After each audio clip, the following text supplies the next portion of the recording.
اور کوئی کچھ کہنا چاہیے اس سلسلے میں؟ جی میم میڈیکلی فیمیلس کا جو یوریتھرا ہوتا ہے it is small and it is not as protected as میل کا یوریتھرا وچ از میلس میں یوریتھرا 11 سینٹی میٹر ہوتا ہے, فیمیلس میں یوریتھرا کی لینتھ تقریباً 4 سینٹی میٹر ہے and it is very close to the place of defecation, یعنی it can easily be contaminated and urine جب نکلتا ہے تو it becomes contaminated with bacteria called E coli which is a source of infection. بہت زیادہ جو extensive infections ہمارے گٹ میں ہوتی ہیں, وونڈس میں ہوتی ہیں, اور بہت سی ایسی انفیکشنز جو ہوتی ہیں they actually come out when the urine comes out it becomes contaminated with that E. coli bacteria. So it is also a reason جس سے اتنا اسٹریس دیا گیا کہ پیشاب کی چھینٹوں سے بھی بچیں, کیونکہ جب پیشاب آپ کے بلیڈر میں ہوتا ہے it is sterile, تب اس میں کوئی بیکٹیریا نہیں ہوتا, لیکن جب وہ باہر آتا ہے تو it becomes contaminated with bacteria and then it is dangerous for other people.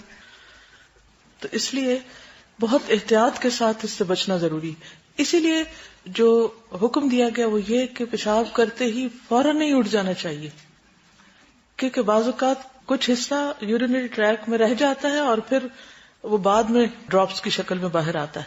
تو اس طرح کچھ لوگوں کے کپڑوں کے ساتھ لگ جاتا ہے یا اور جگہوں پہ وہ چلا جاتا ہے جس سے نجاست مزید پھیلتی, گندگی پھیلتی.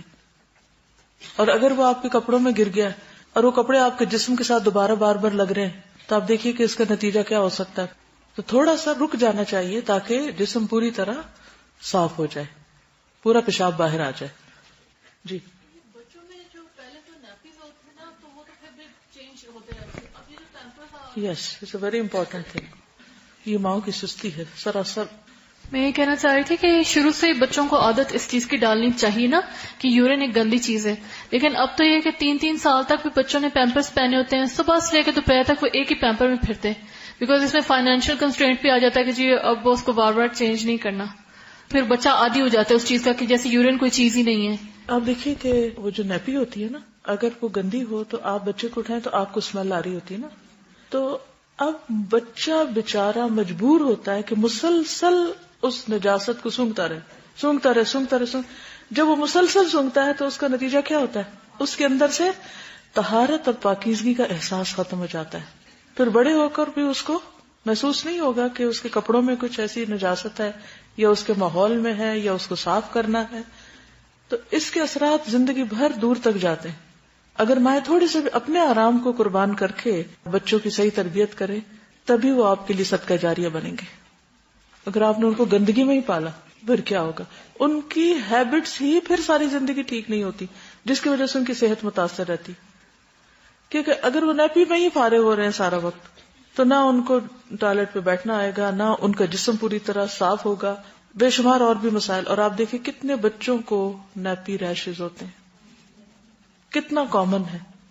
سوچئے وہ ریش کیوں بن رہا ہے, اور پھر بعض اوقات وہ مسلسل اسی تکلیف میں رہتے ہیں. تو میں سمجھتی ہوں کہ اس میں ہمیں تھوڑی سی تکلیف کر لینی چاہیے. بچے کی روٹین بھی سیٹ ہو جاتی ہے کہ ہر آدھے گھنٹے کے بعد 15 منٹ کے بعد یہ جو بھی آپ دیکھ رہے ہیں, ہر بچے کی عادت مختلف ہوتی. تھوڑی سی بھی اگر آپ ایفرٹ کریں تو کچھ مشکل نہیں ہوتی. صرف پہلے 40 دن جو ہیں وہ شاید 40 دن کی عورتوں کو نماز سے بھی شاید اسی لیے رخصت ملی کہ وہ فلی فوکس کریں اپنے بچے کے اوپر اور اس کی بہت ساری عادتوں کو وہاں سے صحیح لائن پر لے آئیں. تو ساری زندگی کے لیے بچے کے اندر ایک طہارت اور پاکیزگی کی عادت ہو جائے گی. اور اگر پیشاب میں پالا تو پھر گندگی پر ہی ساری تربیت ہوگی. میں ایک میڈیکل سینٹر میں گئی تھی, وہاں پہ ہیپاٹائٹس اے اور ہیپاٹائٹس بی کے پیشنٹس تھے. تو وہاں ڈاکٹر نے بتایا کہ پاکستان میں 90% بچے جن کو ہیپاٹائٹس اے ہوتا ہے پھر وہ بی میں کنورٹ ہو جاتا ہے, اٹس بیکاز وہ پیشاب کر کے اپنے آپ کو یا تو ٹھیک طرح دھوتے نہیں ہیں یا اپنے ہاتھ ٹھیک طرح سے نہیں دھوتے. تو ظاہر ہے اس کے اندر بہت زیادہ کچھ ہوگا جس کی وجہ سے, کیونکہ بچوں کو بچپن سے ہی ہاتھ دھونے کی ٹریننگ ہی نہیں دی جاتی یا خود بھی نہیں دھلوائے جاتے. تو یہ سب کس کا فرض ہے؟ ماں کا, عورت کا. کیا یہ ہماری ذمہ داری نہیں؟ کیا ہمارے بچوں کے بارے میں ہم سے پوچھا نہیں جائے گا؟ ماں کا اجر کیوں زیادہ ہے باپ کی بنسبت؟ اسی وجہ سے نا. جی السلام علیکم. نارملی جو ہوتا ہے کسی بھی انسان کے یورین میں گلوکوز نہیں سیکریٹ ہوتا, لیکن ایک تو ڈائبیٹک پیشنٹس کا اور دوسرا جس کی باڈی میں تھوڑا سا بھی کوئی انفیکشن ہو جائے تو اس کے پیشاب میں پھر گلوکوز آتا ہے, اور گلوکوز بیسٹ میڈیم ہے کسی بھی بیکٹیریا کی گروتھ کا. اگر تو اس کا یورین کا ایک ڈراپ بھی کہیں فلش کے اراؤنڈ یا زمین پہ گرا ہوا رہ گیا تو وہاں پہ تھوڑے ٹائم میں ہزاروں بیکٹیریا گرو کر سکتے ہیں. اس کے بعد والے بندے کا اگر ہاتھ لگ گیا اس جگہ پہ اور اس نے دھویا نہیں, اپنے منہ کو لگا لیا یا کسی بھی طرح اس نے اس کو انجسٹ کر لیا, کھا لیا اس کو, تو وہ ملٹیپل بیماریاں اس کو, اور پھر وہ آگے ایکسکریٹ کرے گا, اس بیکٹیریا کو کیری کرے گا. تو صرف سمپل جو گلوکوز میڈیم ہم پرووائڈ کر دیتے ہیں یورین پیچھے چھوڑ کے, تو اس میں ہزاروں بیکٹیریا گرو کر سکتے ہیں. جزاک اللہ. تو جسمانی صحت اور صفائی کا کتنا گہرا تعلق ہے.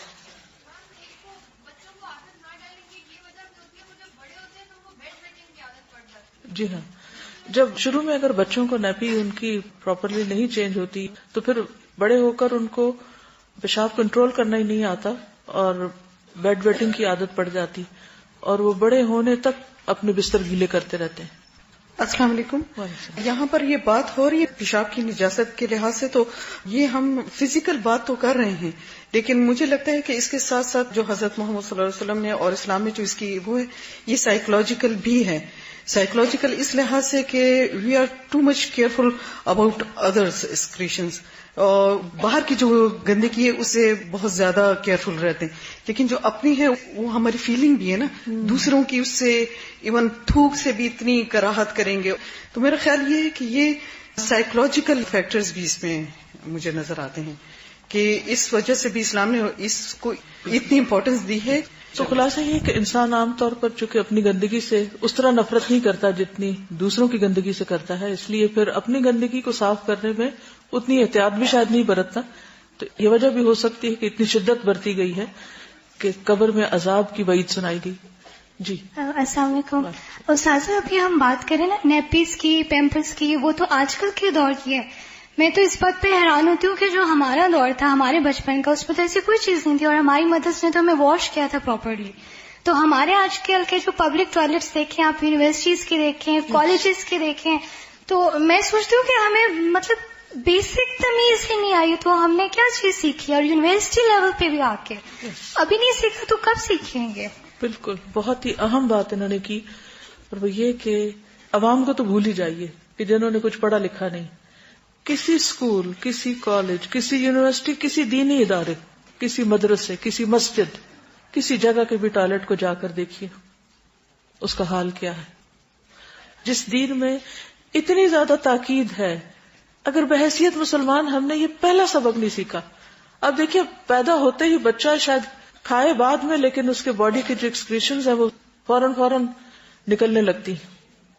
تو اگر اس وقت سے پہلا سبق ہے صفائی کرنے کا, اگر اس وقت سے صفائی نہیں ماں نے سکھائی یا نہیں کی اور خود پھر کرنی نہیں آئی, اور پھر اگر باہر نکل کے ہم کسی کے گھر میں یا کسی ریسٹورینٹ میں یا کسی بھی پبلک پلیس پر ٹوائلٹ مس یوز کر کے آتے ہیں یا ادھر ادھر ڈراپس وغیرہ گرا دیتے ہیں اور اس سے دوسرے لوگوں کو انفیکٹ کر دیتے ہیں, تو کہاں تک ان خرابیوں کا سلسلہ جاتا ہے.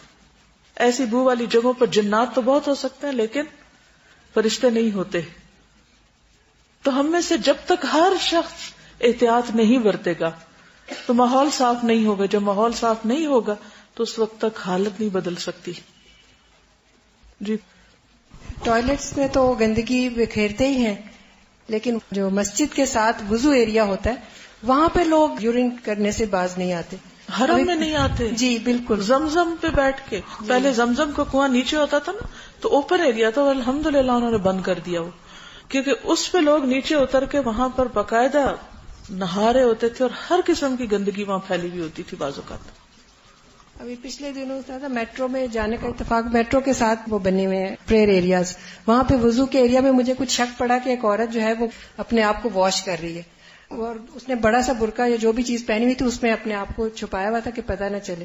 لیکن مجھے معلوم ہو گیا, تو جب وہ فارغ ہوئی تو میں نے اس سے پوچھا, تو وہ بس آئیں بائیں شائیں بھی کرنے لگی ہیں, لیکن بچے نے گندگی کر دی تھی میرے اوپر تو میں وہ دھو رہی تھی, یا اس طرح سے, مطلب she was doing urination their.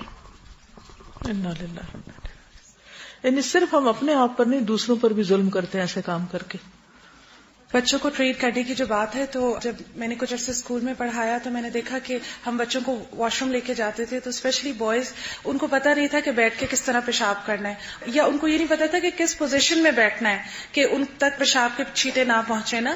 تو یہ اتنا ضروری ہے ہر ماں کو اپنے بچے کو ٹرین کرنا باقاعدہ چھوٹی عمر سے کہ اس نے کیسی پوزیشن میں بیٹھنا ہے پیشاب کے لیے تاکہ چھینٹے نہ آئیں. اور گندگی سے اتنی نفرت دلانا کہ وہ کہیں بھی ہو، کیونکہ مشکل یہ ہے نا، کچھ چیزیں تو پبلکلی ہم کرتے ہیں، وہ سب کے نوٹس میں آتے ہیں، تو اللہ سے تو کم ڈرتے ہیں، لیکن لوگوں کے ڈر سے ہی ہم تھوڑا سا احتیاط برت لیتے ہیں. وہ کام جو ہم تنہائی میں کرتے ہیں، پرائیویٹلی کرتے ہیں، تو وہاں تو ہمیں کوئی بھی نہیں دیکھتا نا، نہ ماں نہ باپ نہ بہن نہ بھائی. جب بچے بڑے ہو جاتے ہیں تو وہاں وہ کیا گندگی کرتے ہیں کیا نہیں کرتے، اگر بچپن سے ان کی ٹریننگ نہیں ہوئی تو بڑے ہو کے سمجھانا بھی انتہائی مشکل ہو جاتا ہے. جی. ایک اور بات یہ تھی کہ جب بچوں کو ٹرین کر رہے ہوتے ہیں ہم لوگ to go to the washroom and then come back, many of them don't wash their hands. اور جو ہیپیٹائٹس اے کی بات ہوئی، اور اس کے علاوہ گیسٹرینٹرائٹس جو پاکستان میں انڈیمک ہے، گرمیوں کے اندر ہر دوسرے بندے کا پیٹ اس لیے خراب ہوتا ہے کہ باتھ روم جانے کے بعد ہینڈس پراپرلی واش نہیں ہوتے اور انہیں ہاتھوں سے پھر ہم کھاتے ہیں. تو ہیپیٹائٹس اے اور یہ جو باقی گیسٹرینٹرائٹس اور ڈائریا کے جو پرابلمس ہوتے ہیں اس وجہ سے ہوتے ہیں. ہیپیٹائٹس بی جو ہوتا ہے اس کا اسپریڈ ڈفرینٹلی ہوتا ہے، وہ موسٹلی تھرو بلڈ سے ہوتا ہے، لیکن آپ کا جو ہیپیٹائٹس اے اور گیسٹرینٹرائٹس، اور خاص طور پہ پاکستان میں گیسٹرک جو ڈیزیزز ہیں نا، جس ہم کہتے ہیں کہ تیزابیت ہو رہی ہے، السر بن گیا پیٹ میں، اس کی ریزن یہ ہوتی ہے کہ دیر از اے جرم کالڈ ایچ پائلوری، جو کہ اپروف ہوا ہے کہ it is spread through the oro faecal route, یعنی کہ آپ گندے ہاتھوں سے کھاتے ہیں اور پھر یہی آپ گندگی پھیلاتے ہیں، وہاں پہ مکھیاں آتی ہیں، وہ مکھیاں پھر یہ جراثیم پھیلاتی ہیں اور آپ کے پیٹ میں جا کے جراثیم السر کاز کرتے ہیں، پھر آپ کو بلیڈنگ بھی ہوتی ہے، اور اس کے علاوہ بعد میں that ulcer can turn malignant, it can turn into a cancer, وہ السر آپ کو ایک کینسر میں بھی تبدیل ہو سکتا ہے.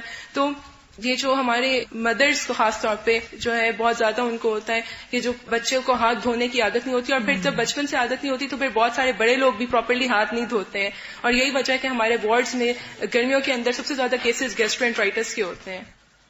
استاذہ، یہ بچوں کے واش روم کا ذکر ہو رہا تھا تو اس سے مجھے خیال آیا کہ یہ اتنی امپورٹنٹ چیز ہے کہ میرے جیسے بچے ہیں ان سے اگر پوچھو کہ جی فلاں اسکول ہمیں بہت ہی برا لگتا ہے، کیوں برا لگتا ہے؟ اس کے واش رومز گندے ہوتے تھے، اور فلاں جگہ ہمیں اس لیے اچھی لگتی ہے کہ اس کے واش رومز اچھے ہیں.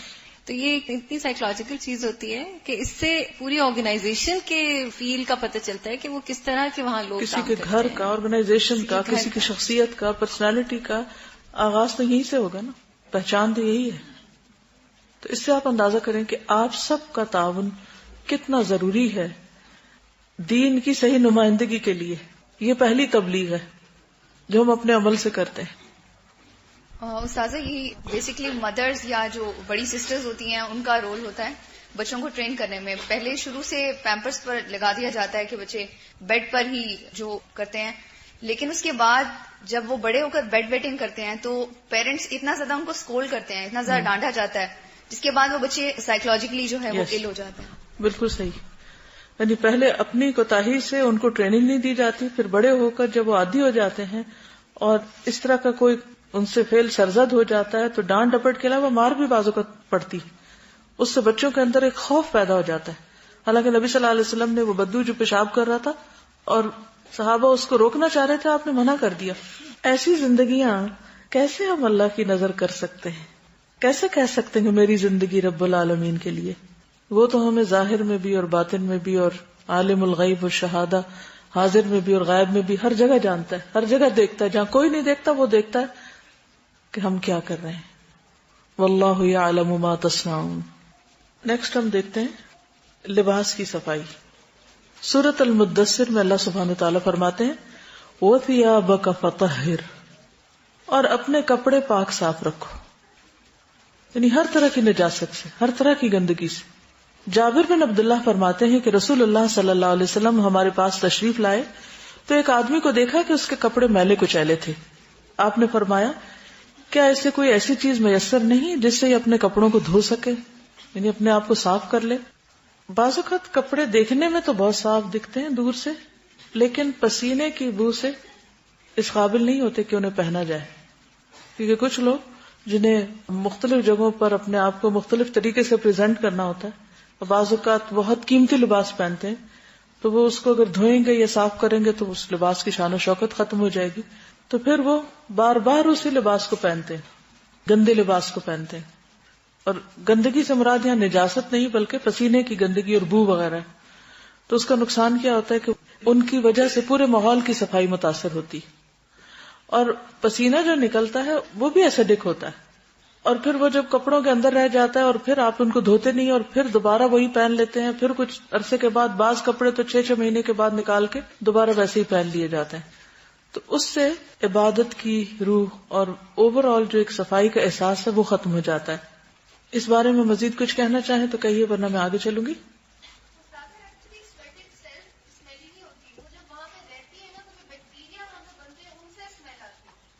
جی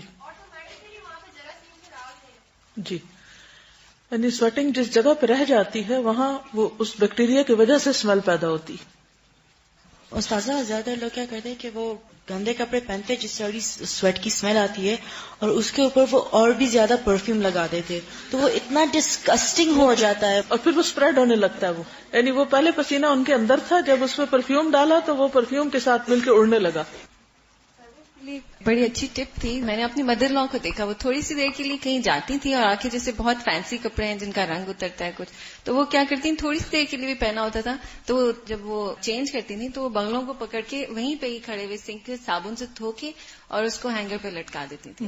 تو اور تو پورے کپڑے کلین ہوتے تھے، کوئی وہ نہیں، اور every time she did that نا. اس طرح جو ہے میں نے خود دیکھا ہے ان کے 12 سال پرانے کپڑے بالکل نئے ہیں اور وہ ہر وقت واشنگ مشین اور اتنا سرف اور ہر چیز ضائع بھی نہیں بجلی اور پانی بجلی کچھ تو سرف اس کی سیونگ ہوتی ہے اور یہ وہ اچھے کپڑے جو ہیں وہ سارے بچ جاتے. جی ڈرائی کلیننگ سے بھی طہارت تو نہیں ہم کہہ سکتے نا. نہیں دیکھیے، نجاست کو صاف کرنا اور ہے جو پاکی کی اس میں آتی ہے، لیکن گندگی اس طرح کی اسمیلز وغیرہ کو دور کرنا یہ نجس نہیں ہے. تو ان کو اگر کسی بھی کلیننگ سے صاف کر لیا جائے، چاہے وہ آپ کسی اسپرے سے صاف کرتے ہیں یا ڈرائی کلیننگ سے یا پھر محض اس جگہ کو دھو کے، پانی بھی کافی ہو جاتا ہے بعض اوقات، تو اس سے نماز وغیرہ ہو جائے گی. یہ کہتے کہ کپڑے تو پھر بھی دھو لیتے ہیں، عبایا نہیں دھوتے کیونکہ وہ کالے رنگ کا ہے یا نیلے رنگ کا ہے تو کسی کو کیا نظر آئے گا اس میں کیا لگا ہوا ہے. اس کو تو میرے خیال میں اگر کوئی طریقہ ہو کپڑوں کے جرمز دیکھنے کا تو سب سے زیادہ جو نظر آئیں گے وہ شاید عبایا پر ہی آئیں گے. جوتوں کی صفائی، جوتے ایسی چیز ہے کہ جو سب سے زیادہ گندگی میں جاتے ہیں. آپ کسی واش روم میں جائیں، کسی پبلک جگہ پر، کہیں بازار میں، سڑک میں، سبزی منڈی میں، کہیں پر بھی آپ جائیں گے تو سب سے زیادہ گندگی جراثیم جوتوں کو ہی چمٹیں گے. ان کو صاف کرنا اور ان کو صاف ستھرا رکھنا یہ بھی نہایت ضروری ہے. یعنی جوتے اتنے صاف کم از کم ہونے چاہیے کہ جن میں نماز ادا ہو سکے، کیونکہ نبی صلی اللہ علیہ وسلم بعض اوقات جوتوں سمیت نماز پڑھاتے بھی تھے. ایک بار رسول اللہ صلی اللہ علیہ وسلم اپنے صحابہ کو نماز پڑھا رہے تھے کہ آپ نے دوران نماز اپنے جوتے اتار کر اپنی بائیں جانب رکھ لیے. جب صحابہ نے آپ کو دیکھا تو انہوں نے بھی اپنے جوتے اتار دیے. جب آپ نماز سے فارغ ہوئے تو فرمایا، کس چیز نے تم لوگوں کو اپنے جوتے اتارنے پر ابھارا؟ انہوں نے کہا، ہم نے آپ کو دیکھا کہ آپ نے اپنے جوتے اتارے تو ہم نے بھی اتار دیے. رسول اللہ صلی اللہ علیہ وسلم نے فرمایا، بے شک جبریل میرے پاس آئے علیہ السلام اور بتایا کہ آپ کے جوتے میں گندگی لگی ہے. آپ نے فرمایا، جب تم میں سے کوئی مسجد میں آئے تو اپنے جوتوں کو بغور دیکھ لیا کرے، اگر ان میں کوئی گندگی یا نجاست نظر آئے تو اسے پونچھ ڈالے اور پھر ان میں نماز پڑھے. ٹھیک ہے، کیونکہ اس زمانے میں مسجد کے اندر کارپیٹنگ نہیں تھی بلکہ فرش پر ہی نماز پڑھی جاتی تھی. تو بعضوں کو دھوپ ہوتی تھی یا گرمی سے پاؤں زمین پر نہیں رکھے جاتے تھے تو لوگ جوتوں کے اندر ہی نماز پڑھ لیتے تھے.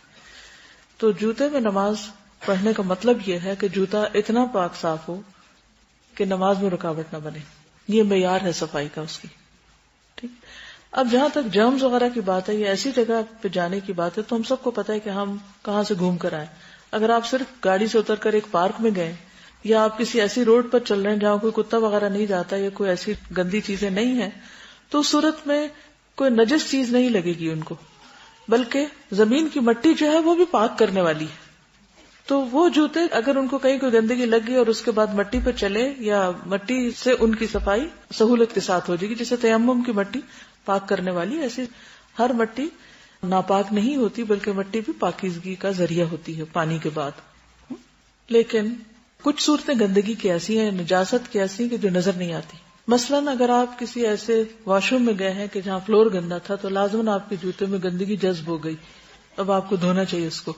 یا آپ کسی ایسی جگہ پر پیشاب کرنے بیٹھے کہ چھینٹے اڑ کے آپ کے جوتوں پہ جا پڑے تو جوتے آپ کے گندے ہو گئے. تو ایسی صورت میں ان جوتوں میں نماز نہیں ہوگی کہ جو مثلا آپ نے چمڑے وغیرہ کے پہنے ہوئے ہیں یا کسی بھی ایسے مٹیریل کے جیسے کپڑا یا سافٹ قسم کے ہیں کہ اس میں چھینٹے جذب ہو چکے ہیں، تو یا تو ان کو دھو لیجیے، جیسے واکنگ شوز ہوتے ہیں یا بعض اوقات ہیوی شوز ہوتے ہیں تو بظاہر وہ صاف ہوتے ہیں، لیکن اگر ان پہ کوئی ایسی چیز گر گئی تو پھر ان کو باقاعدہ پاک کر لیا جائے.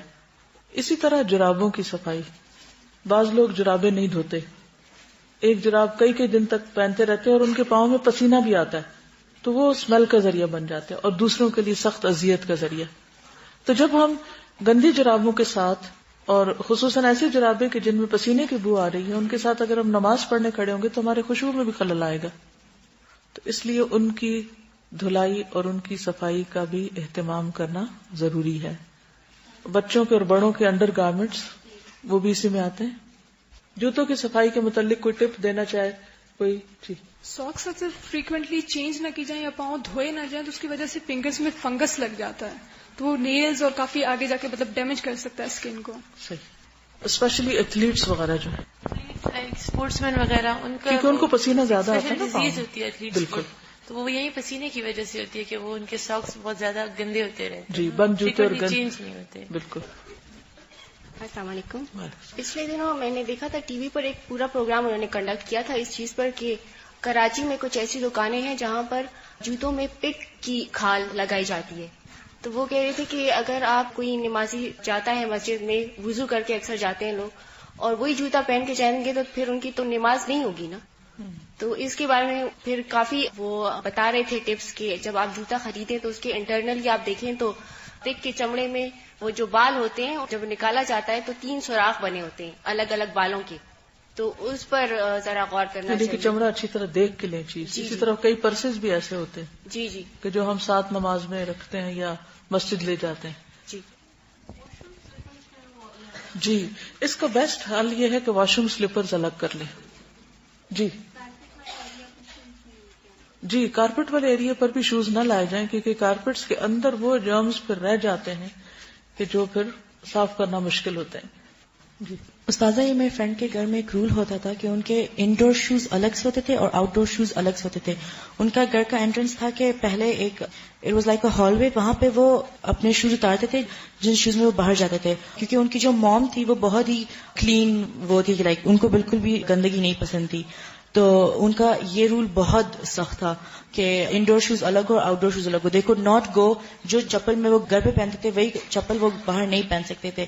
اور ایک اور بات یہ ہے کہ میں نے 12-13 ایئرز ازبیکستان میں وہاں پہ رہی ہوں، تو زیادہ تر ازبیکس کے گھر میں یہ ہوتا ہے کہ وہ گھر پہ شوز پہنتے ہی نہیں ہیں، ان کے کارپیٹس ہوتے اور وہ ان کے گھر میں اگر شوز کے ساتھ اندر جاؤ تو یہ باقاعدہ بہت برا مانتے کہ یو ڈونٹ ریسپیکٹ اس، کہ تم گندے شوز میں ہمارے گھر کے اندر آ گئے ہو.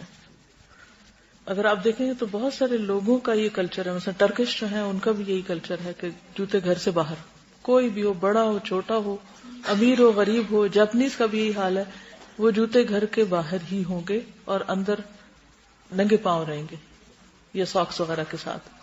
اسی طرح جیسے آج کل جوتوں کا جو ٹائپ آ رہی ہے کہ ہر جوتا چپل نما سا ایک ہے، جوتے سے آپ کی چال پہ بڑا فرق پڑتا ہے. یا اسی طرح جیسے پہلے ہوتا تھا نا کہ بند جوتے پہنتے تھے تو وہ پاؤں کی بیماریاں کم ہوتی تھیں. اب جتنا اوپن رہتا ہے اتنے کونس بہت بنتے ہیں اور ہارڈ اسکن بہت زیادہ ہو جاتی ہے، ایڑیوں کا مسائل بہت ہو جاتے ہیں، اور اسپیشلی چال اتنی وہ رف ہو گئی ہے کہ وہ اس میں وہ وقار نہیں ہے اس طرح کا جیسے. بالکل. اور عباد الرحمان کی چال کا تو قرآن مجید میں ذکر ہے، عباد الرحمان الذین یمشون علی الارض ہونا. لیکن ہم اپنی اپنی چال ہی چیک کر لیں کہ اس میں کتنی عاجزی اور انکساری. استاذہ، پاکستان میں یہ حال ہے کہ جوتوں کی نمائش جو ہے وہ اب ایک ٹرینڈ بن گئی ہے. ریسنٹلی ہم لوگوں نے اپنے ڈرائنگ روم میں کارپیٹ بچھوایا تو ماما نے سختی سے منع کر دیا کہ یہاں پر کوئی چپل کوئی جوتا نہیں لے کے آئے گا. لیکن جتنے گیسٹ آتے ہیں وہ جوتے لے کے اندر آ جاتے ہیں، ان کو ہم روک بھی نہیں سکتے. اس کا کلر بھی اتنا چینج ہو چکا ہے اور اندر اب نماز پڑھنے کا بھی دل نہیں کرتا. بعض لوگ تو کہتے ہیں نہیں جوتے کے ساتھ ہی آ جائیے، اگر آپ اتارنا بھی چاہیں تو وہ آپ کے آنر میں کہیں گے جوتے ساتھ ہی آ جائیے. چلیے، پورے ماحول کی صفائی، یعنی ہم چھوٹی چیز سے شروع اور پھیلتے پھیلتے اب پورے ماحول. اب آپ میں سے ہر شخص اپنے اپنے ماحول کو دیکھے کہ آپ کا ماحول کیا ہے، اس میں کون کون سی چیزیں ہیں اور ان کو آپ کس طرح صاف رکھیں گے. مثلا آج آپ جب گھر جائیں تو گھر کی ہر چیز پر نظر ڈالیں کیونکہ وہ آپ کا ماحول ہے. مثلا فلور، فرش، بستر، چھت، جالے، شیشے، جالیاں. پھر اسی طرح جن چیزوں سے آپ ان کو صاف کرتے ہیں، جھاڑو، موپ، کیونکہ بہت سے جراثیم آپ صفائی کے نام پر گھر میں داخل کر لیتے ہیں. کیسے؟ گندا موپ لگا کے. بہت سے لوگ موپ لگا کے دھوتے نہیں ہیں، اس کو ایسے چھوڑ دیتے ہیں. وہ اگلے دن تک کے لیے کیا ہوتا ہے 24 گھنٹوں میں؟ وہ لگانے کے وقت دھوتے ہیں، لگا کر نہیں دھوتے. اب نقصان کیا ہوگا؟ وہ 24 گھنٹے اس کے اندر جراثیم پلتے رہیں گے اور پھر آپ نے وہ آ کے سارے گھر میں خوب پھیلا دیے. پھر اسی طرح کچن میں گئے آپ، آئیڈیل مسلمہ کچن میں ہیں، اپنے برتنوں کا حال دیکھیں، کچن کا فلور دیکھیں، کچن کے پائپ دیکھیں، واش بیسن دیکھیں، جس اسپنج کے ساتھ آپ برتن دھو رہے ہیں ذرا اس کی حالت دیکھیں، جس اسٹیل وول سے آپ اسکریچ کرتے ہیں مختلف برتنوں پہ لگی ہوئی سخت چیزوں کو ذرا اس کو کھول کے دیکھیں. پھر اسی طرح جو مکھیاں گھوم پھر رہی ہیں مختلف چیزوں پہ بیٹھ جاتی ہیں، رات کے وقت کچن سے نکلتے ہوئے دیکھیں کہ کون کون سی چیز کھلی ہے، کیونکہ رات کے وقت سال میں ایک دن ایسا ہوتا ہے جس میں بلائیں اترتی ہیں، بیماریاں اترتی ہیں، اور جو برتن کھلا ہوتا ہے اس کے اندر چلی جاتی، پھر اسی میں ہم پانی وانی پی لیتے ہیں، کھا لیتے ہیں. تو کھانے کو ڈھکنا اور گرد و غبار سے بچانا، مکھیوں سے بچانا. پھر اس کے بعد آپ واش روم کا حال دیکھیے، جس جگہ پر آپ نے شیمپو اور سوپ رکھا ہوا ہے اس کا حال دیکھ لیجیے. واش روم کے موپ اور واش روم کا جو وائپر ہے اس کو دیکھ لیجیے کہ وہ کتنے کیڑوں کی آرام گاہ ہے. کموڈ کا برش دیکھ لیجیے اور اس کے نیچے کھڑا پانی دیکھ لیجیے، وہ پانی کہاں سے آیا یہ بھی سوچ لیجیے. ٹوتھ برش، اور پھر سارے گھر والوں کے ایک ہی جگہ کٹھے ایک دوسرے سے ٹکرا رہے ہوتے ہیں وہ. جی ٹائلز آپ دیکھیں. پھر لانڈری جہاں آپ کپڑے دھوتے ہیں، واشنگ مشین کا حال دیکھیے، فلور دیکھیے، جہاں آپ نے سرف وغیرہ اور چیزیں رکھی ہوئی ہیں اس جگہ کو دیکھ لیجیے. ان سب چیزوں کا جائزہ لیجیے کیونکہ یہ سارا کچھ ہمارا ماحول ہے. ہم اگر آدھ گھنٹہ بھی لانڈری والے ایریا میں کھڑے ہو کر کام کر رہے ہیں تو اس میں جتنی سڑاند اور جو گندگی ہے وہ کون انہیل کر رہا ہے؟ کام کرنے والا ہی کر رہا ہے، خود آپ ہی اس کو سفر کر رہے ہیں، یعنی اس سے آپ ہی کو تکلیف ہو رہی ہے. کچن میں اگر گندگی ہے تو کس کو تکلیف ہے؟ آپ ہی کو ہے نا. اب ان ساری چیزوں کو صرف وہاں نہ دیکھیے، کیونکہ مومن غور و فکر کرتا ہے نا کہ یہ چیز مثلا ایک گندا اسپونج جو رات بھر گندگی میں پڑا رہا، صبح اٹھ کے آپ نے اسی سے جلدی سے کپ دھو اور اس میں چائے پی رہے ہیں، تو کیا وہ صاف ہے کپ جو بظاہر دیکھنے میں صاف ہے؟ پھر جو واشنگ لیکوڈز ہم یوز کرتے ہیں، بعض لوگوں کو برتن دھونے نہیں آتے، کپڑے دھونے نہیں آتے، کپڑے دھوئیں گے ابھی اس کے اندر صابن ہوگا بس نکال دیں گے. بعض لوگ برتن میں ابھی پوری طرح وہ صاف نہیں ہوا وہ صاف سمجھیں گے، اسی میں کھانا کھا لیں گے. تو اس طرح کتنے ہی انوانٹیڈ کیمیکلز گندے برتنوں اور گندے کپڑوں اور ان سب کے ساتھ ہمارے اندر جا رہے ہوتے ہیں، ان کے اثرات چاہے وہ اسکن کے ذریعے چاہے منہ کے ذریعے. پھر اسی طرح سبزیوں یا فروٹ وغیرہ کو جب ہم لا کے رکھتے ہیں یا پھر دھوتے ہیں یا پھر بعد میں جو کٹائی ہوتی ہے اور جو اس کا ویسٹیج ہوتا ہے اس کو کتنی دیر کھلا رکھتے ہیں، کہاں ڈمپ کرتے ہیں. ترقی یافتہ دنیا میں ہر چیز کو ڈمپ کرنے کا الگ الگ ڈبہ ہوتا ہے. فوڈ الگ میں جاتی ہے، یعنی ریسائکلنگ جو ہوتی ہے، کاغذ الگ میں جاتے ہیں. اسی طرح شیشہ وغیرہ، بیٹری کے سیلز، ان سب چیزوں کو ڈسپوز آف مختلف طریقے سے کیا جاتا ہے. اور مختلف کلرز کے ڈبے گھر کے باہر رکھے جاتے ہیں ہفتے میں 1 یا 2 دن، جس میں مختلف چیزیں ہوتی ہیں اور مختلف گاڑیاں گزرتی ہیں. ایک فوڈ اٹھاتی ہے، دوسری کاغذ وغیرہ اٹھاتی ہے، تیسری باقی گھر کا جو ویسٹیج ہے اس کو اٹھاتی ہے. اگر آپ اس کو مکس کریں گے تو آپ کو جرمانہ پڑے گا.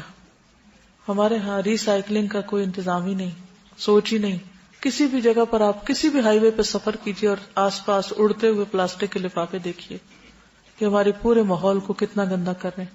اور ان چیزوں کو جلانے کے بعد جو پولوشن ہوتی ہے، جو دھواں ہوتا ہے، وہ ہماری صحت کے لیے کتنا نقصان دہ ہے.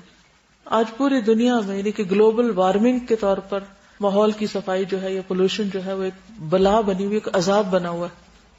لیکن ہمارے ہاں تو ابھی شعور بھی نہیں ہے اس چیز کا، جس چیز کو ایک بلا کے طور پہ دیکھا جا رہا ہے. اور اس سے نبٹنے کے لیے کتنی تنظیمیں وجود میں آ چکی ہیں اور کتنی بڑی بڑی ریسرچ ہو رہی ہے اس پر. ہم کب جاگیں گے؟ کیا واقعی ہم دین پر عمل کر رہے ہیں؟ کیا ہم یہ دعویٰ کر سکتے ہیں؟ محیایا جو ہے میری زندگی، وہ ان ساری چیزوں کا مجموعہ ہے جہاں میں دن کا کچھ بھی حصہ گزارتی ہوں. پھر آپ اپنی ورک پلیس پہ ہیں، اپنے اسٹڈی ٹیبل پر ہیں، صرف اپنے اسٹڈی ٹیبل کو ہی دیکھ لیجئے کہ اس کی صفائی کا کیا حال ہے. ہم اپنے کی بورڈز ہی دیکھ لیں، ماؤس جس سے ہم کمپیوٹر پہ کام کرتے ہیں، کمپیوٹر اسکرین دیکھ لیں. اگر ہم نے کسی طرح کوشش کر کے گھر صاف ہی کر لیا تو گلی میں اتر کر دیکھ لیں وہاں کیا عالم ہے. استاذہ آج کا جو لیکچر ہم سن رہے ہیں اس میں مجھے ایک چیز یاد آ رہی تھی کہ جیسے جاپان کے بارے میں ہم سب جانتے ہیں کہ ان کے اوپر ایک بہت بڑی ایک ناگاساکی میں جو ان کے اوپر بام گرا اور اس کی اکانومی اور سب کچھ تباہ ہو گیا. اس کے بعد انہوں نے اپنا ایک گولڈن پرنسپل سیٹ کیا اور اس پرنسپل کو انہوں نے اپنی تمام آرگنائزیشنز، تمام انسٹیٹیوشنز اور تمام سکولز ہر جگہ پر اس کو عام کر دیا. And that is known as a kaizen principle, KAIZEN. اور انگلش میں اس کا میننگ ہوتا ہے کنٹینیوس امپروومنٹ.